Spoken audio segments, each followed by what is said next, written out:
Welcome, everybody. This isn't a normal episode that we normally release on a Friday. But this season five of the Beyond Normal podcast has been going so good, um, in large part due to our partners at Ascentum, Lisa Baker. I thought it made sense for us to take a break, check in, with all the amazing things that Ascentum is doing, highlight some of the female founders that Ascentum has highlighted on their platform, along with the founders that we've highlighted on our platform during Women's History Month. Plenty of opportunity out here to highlight amazing founders.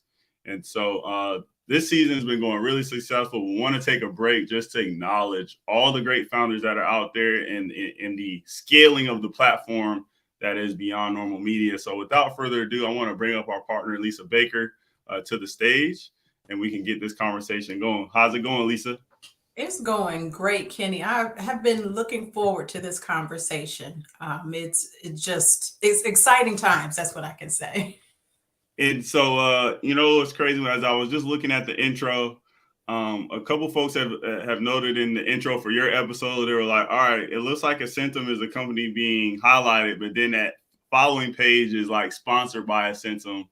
And so, it's always good to have the folks who are want to be partners with you, want to support the growth of the platform. And so, it really is an honor to have you on mid-season. We've been having some great performance number-wise. People are engaging with the content, but without digging into the content itself first, we want to break the ice a little bit. Want to learn a little bit about you, in particular, Lisa. I think in a recent interview there was a mention that a recent interview that you had.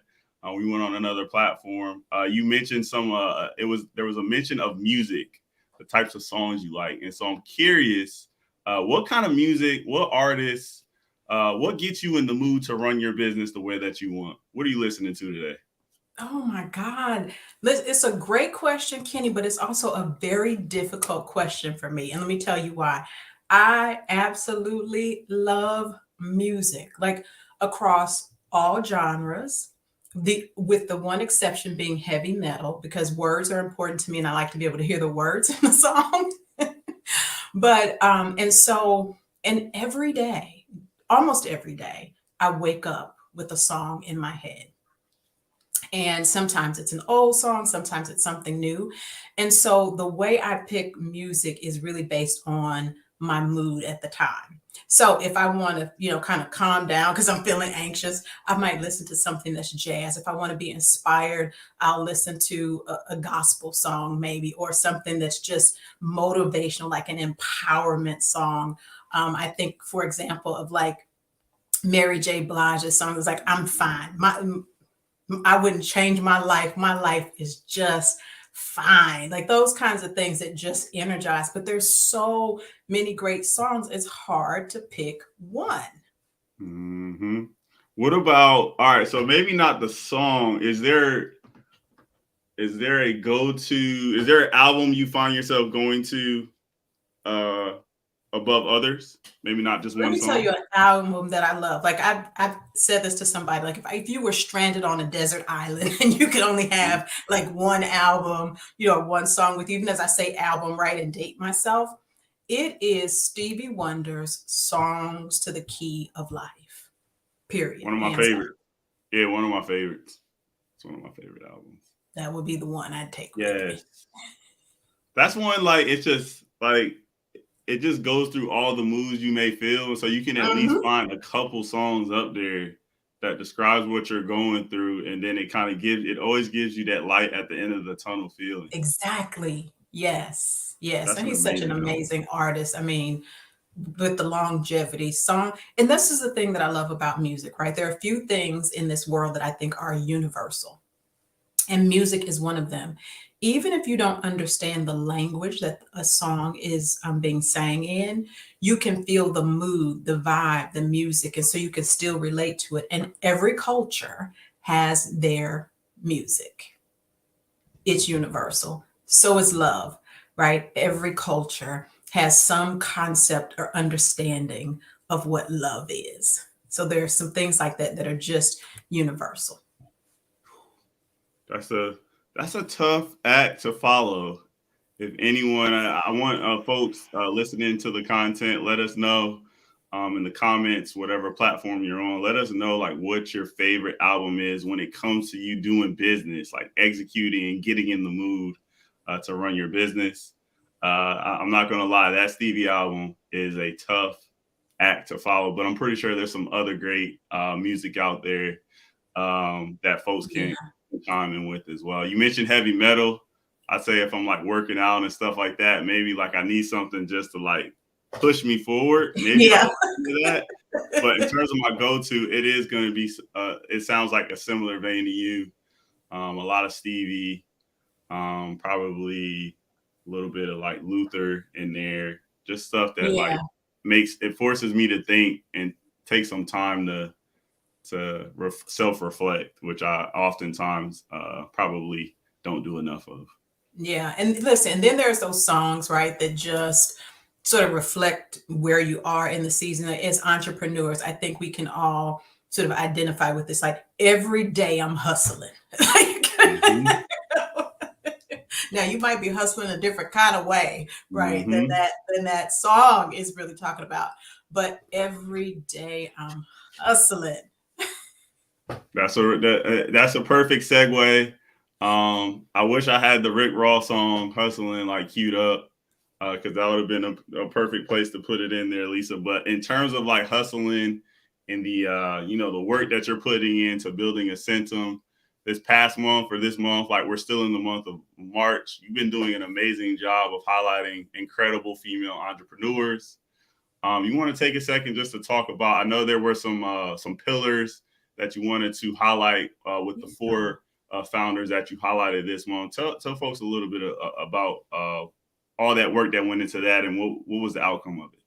Yeah, I'll do that for sure. But before I do that, I just want to make sure that I take a moment to pause and congratulate you, Kenny, on the great work that you are doing.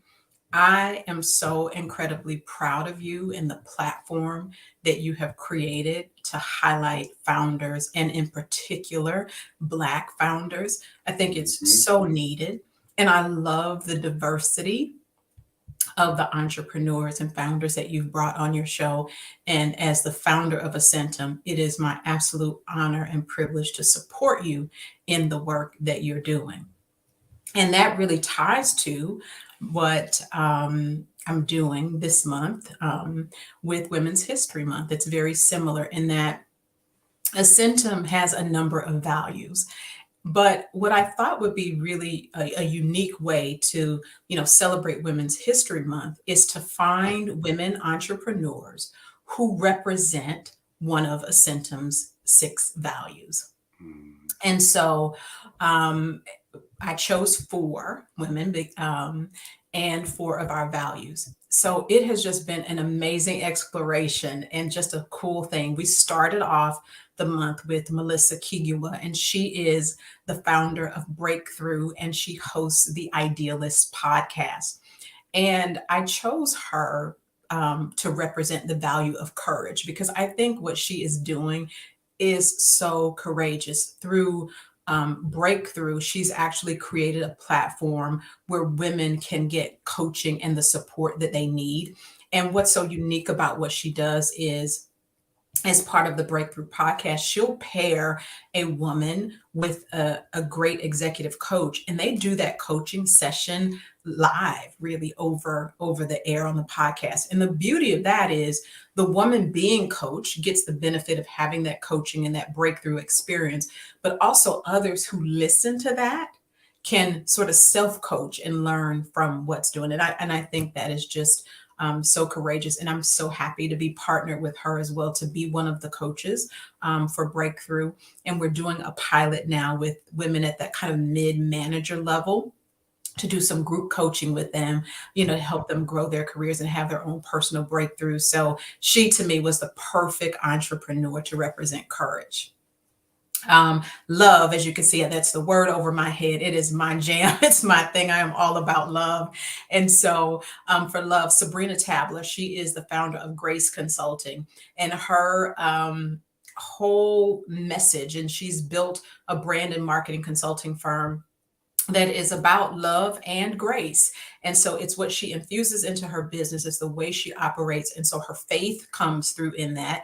And so she's representing God's love, but also helping other entrepreneurs to really do what they love, to show up authentically. And so was really honored to work with her. And she's actually helps Ascentum and does a lot of the branding kind of work that you might see, even our social media posts each month. When you see those beautiful images that are created, it's Sabrina or someone from her company at Grace that has created that for us. Then we talked about authenticity and with Trina Hill, and I could not think of anybody better than Trina Hill to represent authenticity. She and I had the opportunity to work together, as you know, during my time in corporate America at Synchrony. And what I've always admired about her is the just unapologetic way that she shows up as her authentic self everywhere she goes. Her faith is always at the forefront. Her love for technology, her passion for supporting women in business, all of that shines through in everything that she does. And she has created a company, Tech Care, to help women of color in tech to get the care and the support and coaching that they need. And that, I mean, she could not have done that at a better time, especially now Mhm. when we think about all the layoffs in the tech space. And so it was great to talk to her about that. And last but not least, I spoke to Elizabeth Claire Brewington around this idea of teamwork. And she and her husband are, first of all, a unique team in and of themselves. She just happens to be an Indian American and he's an African American. So to talk about diversity in a relationship, but then they've started this business that Brightside Global Trade TV, where they've created a multi-channel sort of magazine, broadcast, and they bring diverse entrepreneurs together from around the world, authors, artists, entrepreneurs across a number of genres of business and industry to come together to share and support each other. And so I thought that she certainly embodied the value of teamwork. And it has been so exciting to be able to highlight other people and the great work that they're doing. Yeah, that's incredible. You touched on something throughout as you were explaining that it's really about allowing giving people a platform to tell their story, their incredible stories. It's not really about the A to the Z. Those are the parts of the story I think that media traditionally likes to focus on. Mhm. Beginning, how'd you end, right? And then there's like this gap in between. And so what you did this past month, I think, kudos to you and the team for putting that together, because that's allowing people to really show us the meat and potatoes of their story, right? The how Yeah. they're building up to that climax and how they're working through the adversity. I think even, just initially, having you as a partner for this season, I think it forced me just looking at, the mapping out of the goals and the values and where Ascentum was focused. It forced me to look at Beyond Normal Media, what had been done already, and then where I wanted to take it moving forward. And I can actually look at, for example, we've actually changed, like quote unquote our mission or our value statement. Now it says, before it was kind of generic, but then I tweaked it a little bit for this season. And now it says when you go to a lot of our sites, you go to a lot of our profile pages on different social media platforms, empowering Black startup founders one story at a time. And you Yeah. really are embodying that with each and every story. And so it's awesome to see, everything is lining up now, having Ascentum as a partner, and it's helping us, get just that much stronger, building out Beyond Normal Media. Man, I love that. And this is the thing, right? In business, our brands as individuals and as entrepreneurs will evolve over time, right? As we learn and grow and experience how our clients, how your audience experiences you, it's just natural that will evolve and get better. And that's what Ascentum is all about. It's ascending from one level to the Mm-hmm. next. There's no destination that we call success. Success is a journey and it is an ongoing journey. Sometimes that journey takes you on some unique twists and turns. And that's the beauty, though, of our stories. And so, again, just congratulations to you for the great work that you're doing. And if Ascentum and our sponsorship and the work that we're doing in any way enhances what you're doing, then that is helping me to fulfill my mission. Because as you know, part of the my commitment as a founder is to give back. And so Mhm. we've committed to giving 20% of our revenue to support others, right? To support financial literacy, to support those in underserved communities. And so supporting you is just, an extension of that, because you're bringing the stories, you're bringing the messages that others need to hear so that they can grow and ascend. So it's just, I think this is what we call a win-win. Yeah, definitely a win-win across the board. And I could be a little transparent, in terms of specifically highlighting Black female entrepreneur stories. I think it's something where it's going to take platforms. There's going to be some misses. It's going to be an opportunity to kind of fail, learn from that. I can actually think back to my episode with B. Pagels Minor, who's the founder of Divergent Ventures. And just on the intro alone, it took me like actually learning about, something such as pronouns. It Yeah. was so hard for me to actually call her by the pronouns that, she wanted to. I did it And in you one just did it instance. again. You said Yes, her I did and it again. And uh-huh. it's one But of those here's the things. beauty of that. And what I was so appreciative of when I listened to the intro to the podcast, they were very gracious when you Mhm, made that mistake of getting those pronouns incorrect. And what they said was, it's okay. You caught mhm. yourself and you corrected it, and that's as it should be. This is a learning experience for all of us. And that's the beauty of diversity, right? We're not always going to get it right, but we're learning and growing. And your intentions are good. You wanted to honor their desire to be communicated to and referred to how they want to be.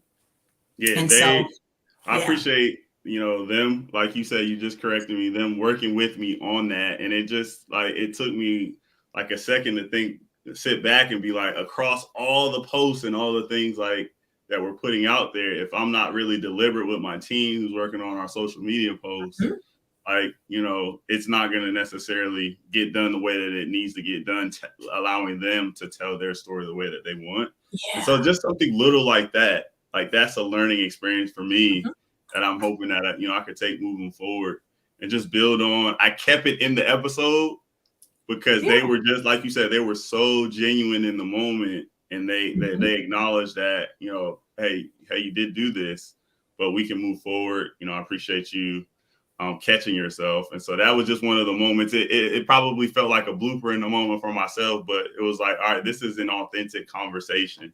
This is it how I want is to a build very a platform. authentic. Yeah. Yeah, very authentic conversation. And like I said, we're all learning and growing. And that's the beauty of the platform that you've created. It's a space where all entrepreneurs of color can come and share their stories, where we can learn and grow together.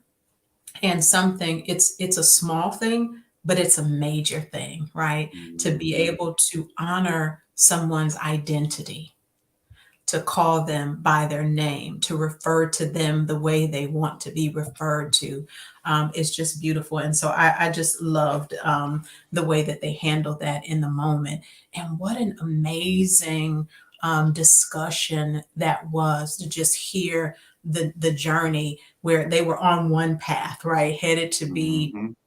and down one path. It's like, hey, and being an attorney, that's the way to go. That's where you're going to make Mhm. money, etc. But then the beauty of how that one decision can set you up and for something that you weren't even necessarily prepared for. And so I loved listening to the story from B about how she changed schools, and that changing of schools actually was life saving for her, Mhm.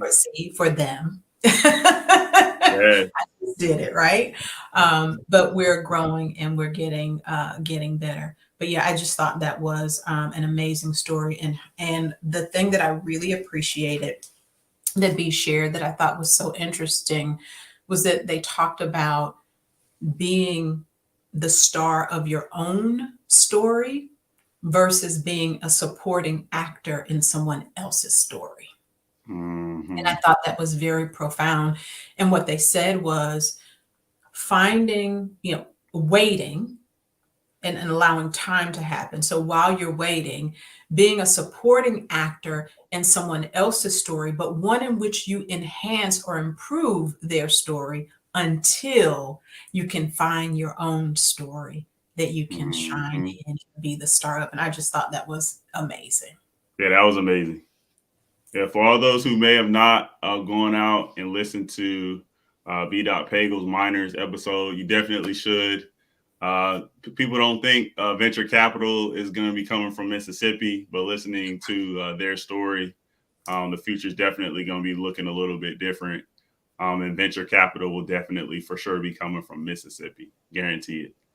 Actually, from that conversation, perfect segue. They actually talked about equity in a business for early employees, and this got me to thinking. Out there right now, the market is changing. It seems like we're going through some shifts in terms of entrepreneurship and the way that people value their business. Mhm. Our founders out there open to giving equity to employees, and so I actually did a poll via Beyond Normal Media. We did it on a couple platforms. Here it is on LinkedIn. The results were pretty similar. I think overall across all the platforms, there's about an 80-20 split. 80% of folks saying that early employees should get that equity in the business. 20% though, if you look on the other side, are trying to say, hey, there's some value in a founder keeping all that value in house, keeping that value under the umbrella of the Mhm. founding team. So I think that's going to be something really interesting moving forward. You touched on it earlier, Lisa. You've committed to giving 20%, right, of your resources to other businesses in different ways to support others and grow the ecosystem. This is going to be something I think moving forward. Some of the entrepreneurs, some of the founders out there will probably take another look at. If you don't have the capital up front, maybe you can make somebody a partner in your business in a different way to give them that buy-in and allow them to add that value for your business moving forward. But this is something maybe we'll figure out how to poll folks, every couple Mhm. months, maybe sometime next year to see if there's a shift going on around the ways that founders are figuring out how to give value to early employees, early believers in the business. Any thoughts Yeah, there, I Lisa? think that makes perfect sense. I mean, what they said was spot on. If you have someone who commits to your organization early on, who buys into the vision, who's willing to be that supporting actor in your story, why not reward them with equity? Because you may not at the start be able to pay someone the salary that they deserve, Mm-hmm. the and you may not be able to compensate them early on consistent with the value that they're delivering. But if you believe in your own business and vision and you see it growing and they are willing to take an equity stake in the company because they're right there beside you doing all the heavy lifting and the hard work, why wouldn't you share that? Why wouldn't you? Yeah, it makes sense. Um, you know, I'm not sure what the 20% is thinking, right? But they could just be founders at different places in their journey. Mhm. Maybe they're a little bit further along, but just starting out, like it makes perfect sense to what you just alluded to, Lisa. And I'm excited to see the partnerships and the different ways that founders are building out their team. Finding ways to give people some type of compensation as they put their resources in, and just being early believers in somebody's vision is huge. Mhm. And that is priceless to a founder who's early on in the process trying to build that business out. Yeah. Yeah, I think that's awesome. Yeah. So, outside of that, you know, wrapping things up, recap. I think it's been, incredible start to the season so far. Me and Lisa, before hopping on this call, we were talking through some different ways we could get more founders highlighted on the platform. Figure out how to get founders talking to each other. So look out for some panels. Look out for some different, avenues, not just the typical podcast interview. We're still going to use that as the base, but there's so many opportunities. There's so many conversations that are being had. right now amongst, folks, figuring out how to find their way. We want to make sure that, we're checking the bot, we're hitting, megaphone wise, we're hitting the masses with as many of the relevant conversations that are being had. And so with that said, I want to pass it over to Lisa one last time. Lisa, what you want to close us out with before we wrap up this incredible mid-season celebration, mid-season highlight of season 5 of the Beyond Normal podcast? Oh, wow. Thank you for allowing me to have the last word. Again, I just want to reiterate the great work that you're doing and to say that, this is a model that I think we can all follow for the future in terms of us coming together to support one another. There is so much power in togetherness and in partnership. The increase that you have seen in your podcast in terms of listeners and engagement is just a testament to what can happen when we work together. And when we create platforms for ourselves, we can't always wait for someone to give us a seat at the table. If you're struggling to get a seat at someone else's table, right, maybe you want to consider creating your own table and inviting the people that you want to have at that table with you. Mm-hmm. And it's okay if that table, the legs aren't all the way even. It's okay. Like, as long as you got your own table, like That's there's right. power. There's power in having your There own is table. power in that, and finding people who really believe in you and who will support your vision and mission, who are willing to come alongside with you and help. And so, again, thank you for allowing Ascentum to be a supporting actor in your story. Appreciate that, Lisa. For all the listeners, thanks for tuning in to a mid-season celebration of the Beyond Normal podcast. Thanks, everybody.